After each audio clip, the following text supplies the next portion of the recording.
Hello, Loads here for Life here, bringing us a brand new video, and I know it's been a while, guys. I am so incredibly sorry that it's been so long since I've done a video.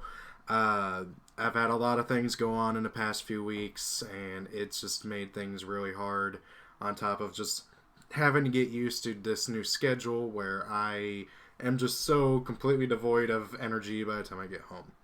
And then you throw on top of that getting sick twice, including still getting over the flu and my car breaking down, and I just have not had time for YouTube.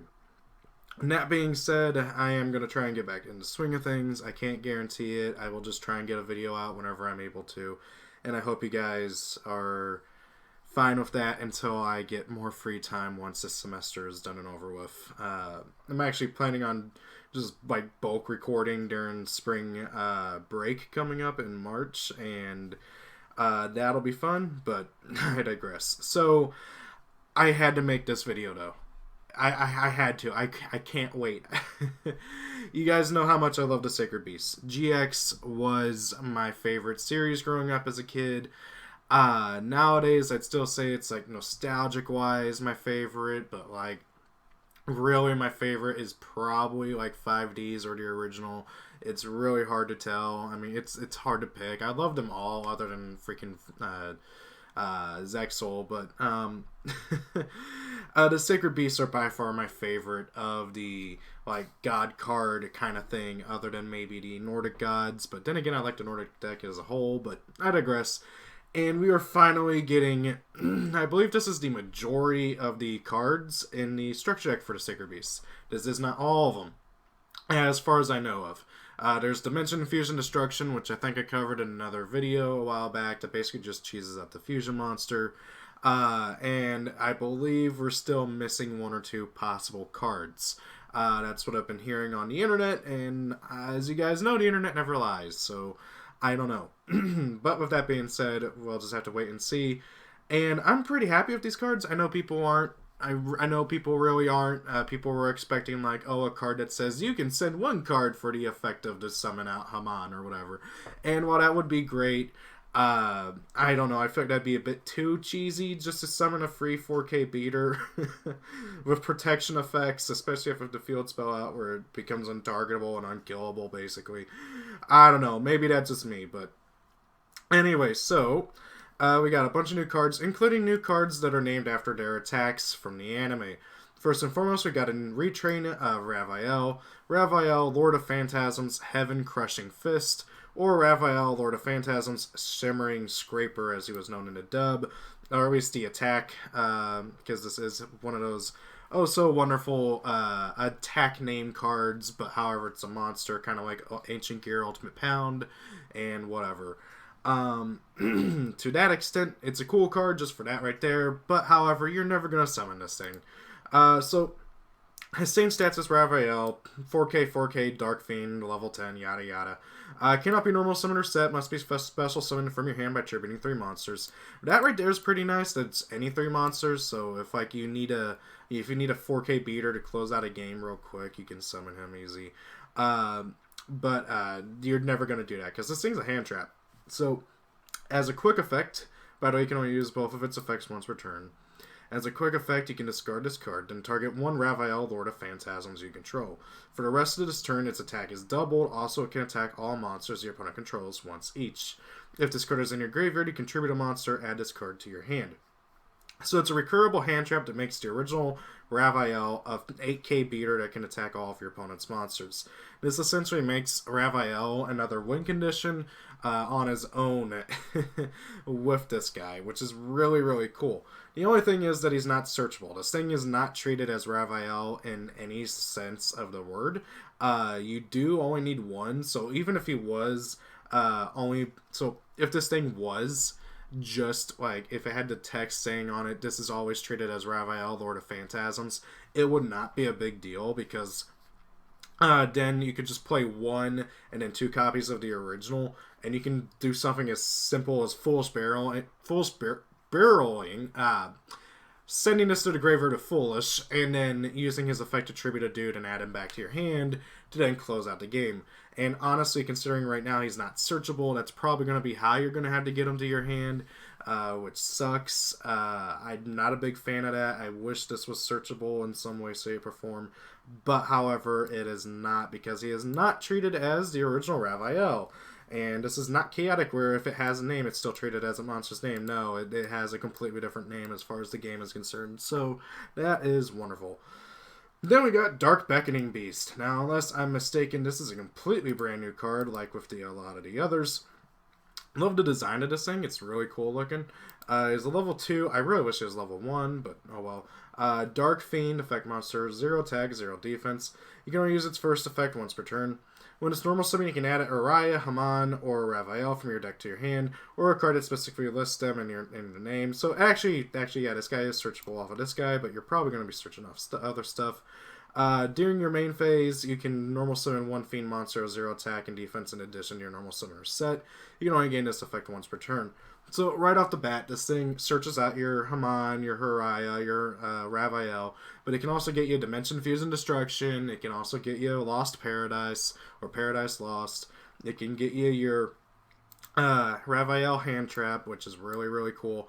And it can get you your other stuff too, like the new spells and traps that we'll get to here in a moment. But however, the main thing you're going to be searching is good old Dark Summoning Beast, so then you can immediately use Dark Beckoning Beast effect to tribute him to normal summon Dark Summoning Beast, so you can tribute Dark Summoning Beast and summon any of the 3 Sacred Beasts from your deck for free, and then hopefully activate your Paradise Lost, or sorry, Fallen Paradise. I really could have sworn it was Paradise Lost. And then, get your draw on and all that fun stuff. I get the feeling that where the deck is going to go is very hand trap heavy to slow the game down, and so that you can just constantly make use of your drawing that you're going to get off of Fallen Paradise, so you can just keep plussing off of it and going crazy, so you can just eventually go for that OTK. That being said, obviously there's other routes you can go. If you have a way of cheesing out Raphael, or you already have him out, you'll probably want to get his hand trap version.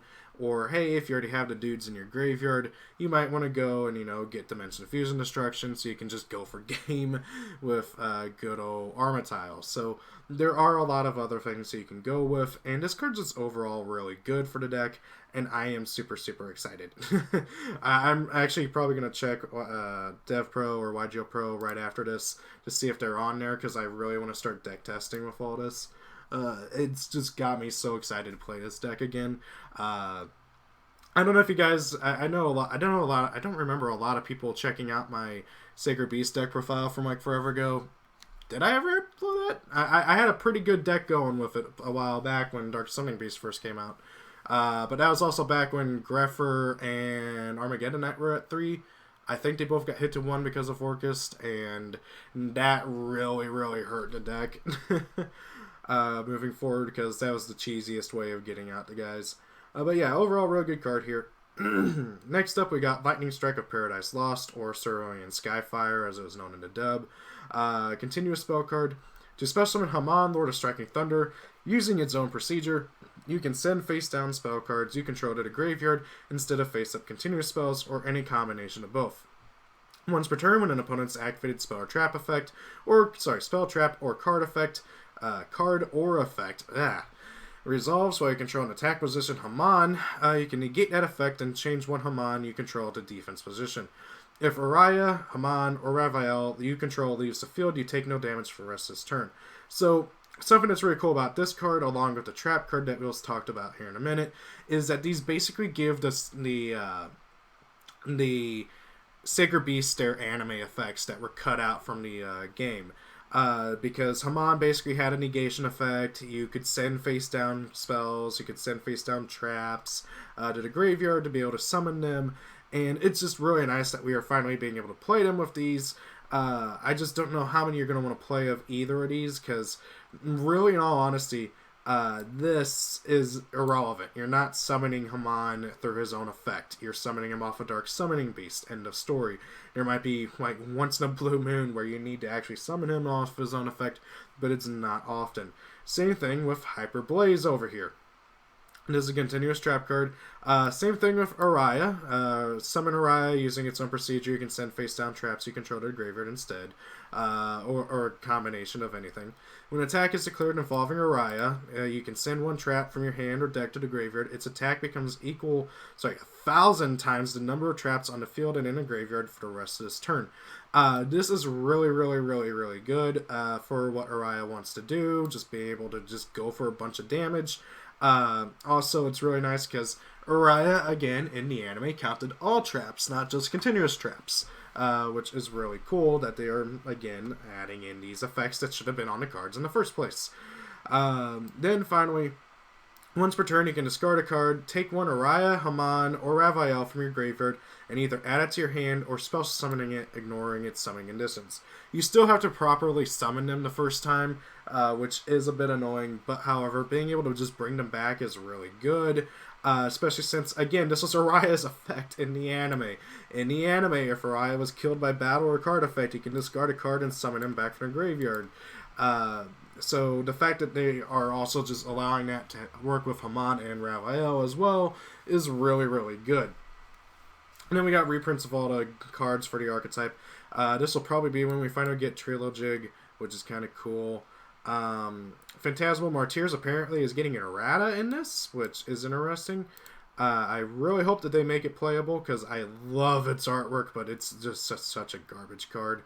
Got some Phantasm tokens, Phantasmal Martyr tokens, all that fun stuff.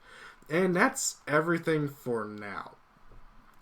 So I know some people are pretty disappointed about these, but personally, as a fan of Sacred Beasts, as somebody who has been looking forward for this for such a long time, I'm really happy about these cards overall. Are they going to revolutionize the deck? Probably not. Are they going to make the deck meta relevant? Definitely no. Unless we get something crazy in the last card or two that's supposed to be revealed later on, hopefully not too long. I just don't see this deck being meta relevant. It would be kind of cool, but I doubt it. But what do you guys think about these? I really, really am happy about these. What do you guys think? Thank you all for watching. Have a great day. It's your birthday. Happy birthday. And see you all later. Peace out.